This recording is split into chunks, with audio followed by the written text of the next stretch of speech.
마태복음 13장은 천국 비유장으로 알려져 있습니다. 비유는 우리 주위에서 예를 들어 설명할 수 있는 현상을 가지고 진리가 품고 있는 내용을 가리키는 것이죠. A는 B와 같다라고 할 수 없겠지만 A를 이렇게 혹은 저렇게 가늠해 볼 수 있겠다 정도로 이해할 수 있겠습니다. 비유가 중요한 것은 예수님께서 이를 통해 하나님 나라의 사정을 보여주셨다는 점에 있습니다. 분명 우리가 살아가는 이 세계와 일상 가운데에 하나님 나라를 담아내고 있는 파편이 존재한다는 것이기에 우리는 주의 깊으면서도 진실한 안목으로 그 보물들을 발견하기 위하여 힘써야 하는 것입니다. 본문에서 천국은 헬라어 바실레이아 톤 우라논이라고 표기되어 있습니다. 직역하자면은 하늘들의 나라가 되죠. 좀 어색한 것 같은데요. 바실레이아는 나라 혹은 왕국을 의미하는 단어이고 톤은 관사이며 우라논은 하늘이라는 뜻을 가집니다. 그런데 우라논이 하늘의 복수 형태로 쓰였어요. 그냥 하늘은 우라노스이죠. 바실레이아 투 우라노스라고 하면 하늘나라로서 더 자연스러울 것 같은데요. 고대인들이 하늘을 여러 층으로 구성되어 있다 이렇게 여긴 점을 염두에 둘 필요가 있습니다. 또한 이스라엘이 하나님을 엘로힘이라고 하는 복수 형태의 단어로 표기했다는 점도 관련이 있는 것 같아요. 다른 한편으로는 이러한 생각도 해봅니다. 한 사람 한 사람 모두 그 심령 안에 천국을 기대하고 바라보고 있지 않은가. 예수님은 누가복음 17장 21절에서 하나님의 나라는 너희 안에 있느니라 말씀하시지 않았습니까? 이처럼 각 사람의 마음들 안에 임한 천국을 드러내기 위해서 복수형인 하늘들을 사용하고 있는 것이 아닌가 하는 추측도 해봅니다. 신약 성경에서 천국은 바실레이아 투 데우라고 하는 즉 하나님의 나라로 표기되기도 합니다. 이 둘을 혼용해서 쓰고 있는 거죠. 나라를 의미하는 바실레이아는 영토적인 개념, 공간적 의미로 볼 수 없습니다. 만일 그렇게 해석할 경우에 하나님의 주권이 한정된 범위로 제한되게 되죠. 다스림과 통치라는 의미로 전달되어야 합니다. 하나님의 능력으로 보존되고 그분의 통치가 미치는 영역으로 말이죠. 그렇다면 한 가지 질문을 던질 수 있겠죠. 하늘들 혹은 하늘나라와 하나님의 나라가 같은 의미라면 하늘과 하나님이 동일한 의미성을 가지는 것으로 볼 수 있느냐 하는 겁니다. 대답은 그렇다입니다. 나라가 공간적 의미가 아닌 것처럼 하늘도 물리적 차원을 의미하지 않기 때문이죠. 공중이나 창공, 대기권이나 성층권 같은 단어들로 설명할 필요가 없이 고대인들은 하늘을 신적이면서도 진리를 담아내고 있는 영역, 태고적 비밀과 우주의 신비, 그리고 만물의 질서를 간직하고 있는 차원으로 여겼기 때문에 이스라엘이 표현하고 있는 하늘 개념은 곧 하나님의 영역이 되는 겁니다. 우리는 성경을 읽을 때에 하늘이 등장하는 부분들을 만나게 되는데요. 이러한 개념을 유의해서 문맥에 맞게 읽어야 합니다. 어딘가 허공이나 공중으로 수직 상승해서 날아가 버렸다 정도로 이해하면 오독할 가능성이 커집니다. 더 이상 우리의 눈에 보이지 않게 되었다. 본래 생명의 궁극적인 비밀과 신비를 간직한 상태로 돌아갔다. 하나님의 영광스러운 보좌에 앉으셨다. 이렇게 이해하는 차원으로 마음을 열어야 하는 거죠. 대표적인 단어로 승천이 있습니다. 본문에는 5개의 천국 비유가 나옵니다. 이를 통해 하나님 나라가 어떠한지 가늠해 볼 수 있겠죠. 첫 번째, 아주 작은 겨자씨가 있습니다. 표본으로 만들어진 것을 예전에 본 적이 있는데요. 정말 작더군요. 그런데 그 씨 하나를 자신의 밭에 뿌린 겁니다. 놀랍게도 싹이 나오고 잎이 자라더니 풀보다 더 큰 나무가 되어서 공중의 새들까지 깃들이게 되었습니다. 두 번째, 한 여자가 미리 든 자루에 누룩을 조금 넣었는데 금세 크게 부풀어 올라서 많은 사람들이 먹을 수 있는 빵을 만들 수 있게 되었습니다. 세 번째, 한 소장농이 있었는데 밭을 갈다가 땅속에 숨겨진 보물을 발견한 거예요. 고대 시대에는 전쟁을 피하기 위해서, 이주를 위해서 자신의 땅을 깊게 파고는 그 아래에 귀중한 물건을 숨기는 경우들이 있었다고 합니다. 그런데 다시 찾을 수 없는 상황이 되거나 위치를 잊어버리게 되면 그냥 묻히는 거죠.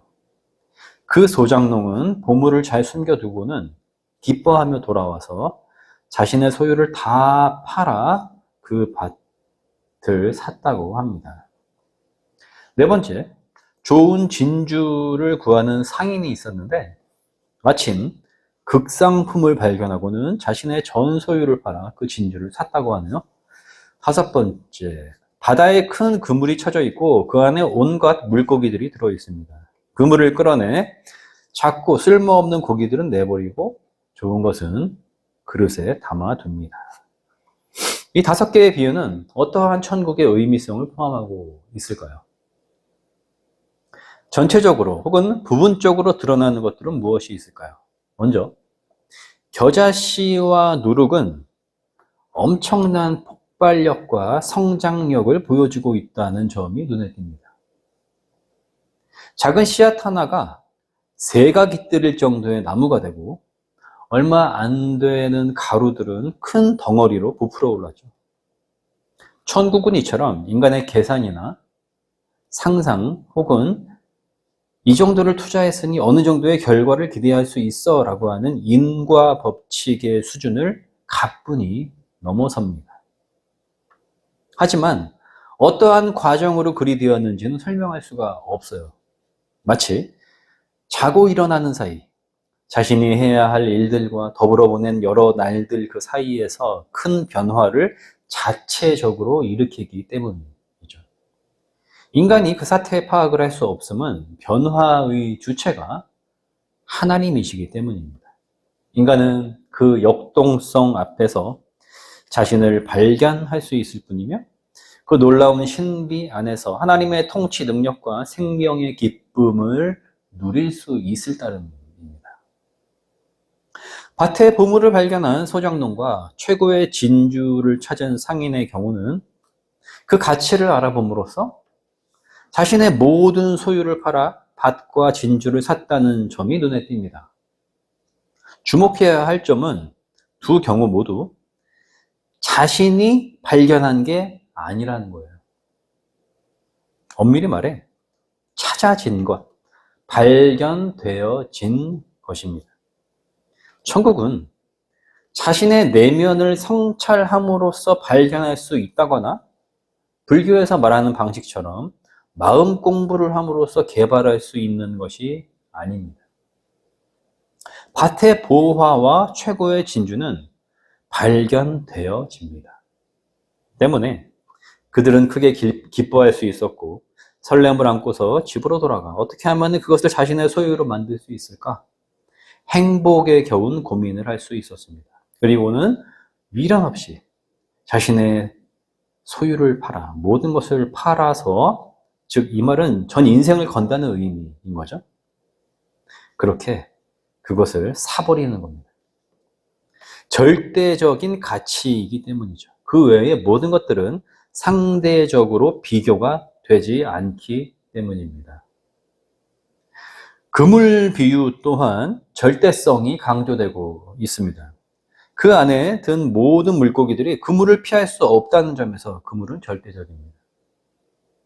무트로 그물이 나온 후에야 좋은 물고기들과 쓸모없는 물고기들은 분류되어 그릇에 담겨지거나 버려지게 될 겁니다.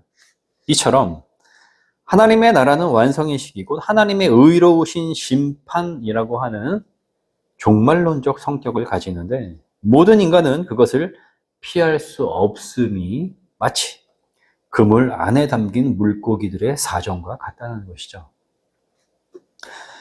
비유들을 통해서 또 어떠한 것들을 발견할 수 있는지 얘기해 봅시다. 5 이야기 모두 기다림이라고 하는 시간적 배경을 가지고 있습니다. 겨자씨도 나무로 자라기까지의 시간이 필요하고요. 누룩을 넣은 가루도 부풀어 오르기 위한 시간이 필요합니다. 그 과정이 무시되거나 기다리지 않는다면 놀라운 결과를 볼 수가 없습니다. 밭에 보물을 발견한 소장농과 진주 상인도 그것이 발견되어지기까지의 시간, 어떻게 하면 자신의 소유로 만들 수 있을지 고민해야 하는 시간, 결단과 실행을 위한 시간이 필요합니다. 그물 비유도 마찬가지예요. 바다에 처진 그물 안에는 어떠한 물고기든 모두 담겨 있을 것인데 최종적으로 무태 올라오게 되는 순간까지 그 결정은 유보됩니다. 기다림의 시간이 작용한다는 거죠. 인간은 자신의 계획과 세상이 정한 법칙에 따라 성과나 보상 논리에 따라 적당한 때에 정당한 결과를 손에 쥐는 것을 당연하게 여깁니다. 예상이 어긋나거나 차질이 생기면은 정당하지 않다고 여기거나 못 견뎌 하죠. 하지만 하나님의 때와 판결은 인간이 도무지 가늠할 수 없는 영역입니다. 기다림의 과정은 참고 견뎌야 하는 인내의 시간만을 의미하지 않습니다. 간혹 천국에 대한 이미지를 현재의 고단한 삶과 대립된 위치에 있는 평온하면서도 부유한 상태의 내세로 기대하는 이가 있다면 그 사람은 기독교 신앙을 오해하고 있을 여지가 큽니다. 비유들을 보십시오. 공통적으로 찾아짐, 변화를 통한 놀라움, 소유를 다 팔아서 얻음, 좋은 물고기를 담음에서 어떠한 감정이 강조되고 있습니까? 이렇게 다시 물을 수도 있겠죠. 무엇이 하나님 나라를 발견하고 누리면서 살아가고 있다는 증거라고 할 수 있을까요? 그 답은 바로 기쁨입니다. 44절에 드러나고 있죠. 이를 발견한 후 숨겨두고 기뻐하며 돌아가서 자신의 밭에 무성하게 자라난 나무와 크게 부푼 반죽을 보면서 좋은 물고기들과 엄청난 보물들 앞에서 이제껏 찾을 수 없었던 최고의 가치 있는 진주를 바라보면서 주체할 수 없는 감격과 기쁨을 누리는 겁니다. 그리스도인으로 살아간다는 것은 하나님의 나라를 일상에서 누리고 있다는 겁니다. 그런데 내 삶에 기쁨이 없다면, 예배와 교회의 생활이 의무성에 떨어져 버렸다면, 봉사와 섬김이 피곤하게만 느껴진다면 문제가 있는 것이죠. 오늘의 비유와 어울리지 않기 때문입니다. 왜 기쁨이 사라지는 걸까요? 예수 그리스도를 만난 감격과 순전한 신앙의 고백으로 인해 뜨거웠던 기억들은 어디로 흩어져 버리는 걸까요? 왜 가끔은 억울하다는 생각이 들고 신앙생활이 무거운 짐으로 여겨지는 걸까요? 상투성에 떨어져 버렸기 때문입니다. 감격이 없이 늘 하던 습관 같은 행동으로 굳어져 버렸기 때문인 거죠. 특히 교회에서 일을 많이 하는 이들의 경우 거룩한 예전적 행위들도 섬세하게 계획되어야 하는 봉사도 과중한 업무나 몸이 건조한 사무적 일 처리로 취급됨으로써 감동이 사라져버리고 그저 해결해야만, 해결해야만 하는 과업들로 떨어져 버리는 안타까운 경우들이 적지가 않은 것 같습니다. 또 다른 원인을 찾는다면 일상의 과몰입이죠. 마음 중심에 신앙이 자리하고 있고 하나님 나라를 향한 소망이 물론 있지만 해야 할 일들과 복잡한 관계가 너무 많은 겁니다. 세상이 요구하는 기대에 부응하기 위하여 주위를 돌아볼 여유도 없는 거예요. 쏟아지는 정보, 뉴스거리, 그리고 SNS의 답글까지 신경 쓰느라 너무 바쁜 거죠. 오늘 비유의 소재들을 보면 우리의 일상에서 쉽게 발견할 수 있는 것들이죠. 우리가 마음을 쏟아서 천천히 들여다보면 이러한 소재들 안에서 하나님의 능력과 통치의 섭리를 발견할 수가 있다는 것이고, 그 말은 곧 무한하리만치 깊은 의미들을 담아내고 있는 신비들이 하나님의 창조 세계 안에서 빛처럼 반짝이고 있음을 우리가 발견할 수 있다는 것입니다. 놀라우리만치 과감한 폭발적인 성장, 희망이 주는 설렘과 기쁨, 하나님이 완성하실 종말을 기대하는 열정, 모두 생명지향적입니다. 하나님은 생명의 근원이시기에 하나님의 나라는 곧 생명의 나라라고 할 수 있죠. 우리가 상투성에 떨어지지 않고 일상의 과몰입에서 벗어나기 위해서는 생명의 하나님의 나라가 일상에서 발견되어지도록 오늘을 생명 충만하게 살아가야 합니다. 여기에는 반드시 전제되어야 하는 조건이 있습니다. 무엇이 생명 충만함인가 물어야 하는데, 자신의 내면적인 성찰이나 인생의 성공과 성취, 지식이나 영적인 상태의 고양 등으로 생명 충만함에 이를 수 없다는 점이에요. 오직 인간을 위해 오셨고 우리와 함께 하시는 하나님이신 임마누엘 예수 그리스도를 통해서만, 그분의 십자가와 부활을 통해 죄와 죽음이 극복되었고 생명의 나라가 열리게 되었다는 진리를 붙드는 것을 통해서만 생명의 근원을 담아내고 있는 하나님 나라를 살아갈 수 있다는 것입니다. 바울은 고린도전서 15장에서 나는 날마다 죽노라 고백함으로써 충만한 생명의 오늘을 살아감과 동시에 내일을 새롭게 열어주실 하나님의 권능을 기대했습니다. 부활의 주님을 매일 신뢰하는 삶을 살아가기로 작정한 것이었죠. 그는 내 안에 그리스도께서 살아계십니다 라는 고백을 동시에 남겼습니다. 일상의 상투성과 과몰입에 떨어지지 않고 생명의 하나님 나라를 살아가는 방법으로 날마다 그리스도와 함께 새로운 날을 살아가는 방식을 채택했던 것입니다. 바울의 성찰처럼 인간은 예수 그리스도를 통해 수여받은 오늘 하루를 충만히 살아가는 존재입니다. 주님은 회개하라를 먼저 말씀하시고서 하나님의 나라가 가까이 왔다라고 선언하셨죠. 메타노이아, 회개는 돌이킴과 방향 전환을 의미합니다. 이제까지의 세계와 생명을 바라보는 시선을 달리하는 것입니다. 어제는 지나갔고 오늘 우리는 살아가고 있습니다. 날마다 변화하는 하나님이 만드신 세계를 어린아이의 눈빛으로 낯설게 경험함으로써 기뻐하는 것. 자신의 모든 것을 걸 수 있을 만큼 소중한 해방의 복음과 사랑의 연대를 맛보며 그 안에서 자유를 누리는 것. 종말에 완성하실 최종 구원을 향해 힘차게 다름질함으로써 오늘을 선물로 주신 은총에 감사할 줄 아는 참 사람이 되는 것에서부터 시작해 봅시다. 사람의 힘으로는 할 수 없으나 하나님의 능력, 곧 우리 안에 살아계시는 부활의 영, 예수 그리스도의 영이 그것을 가능케 하실 것입니다.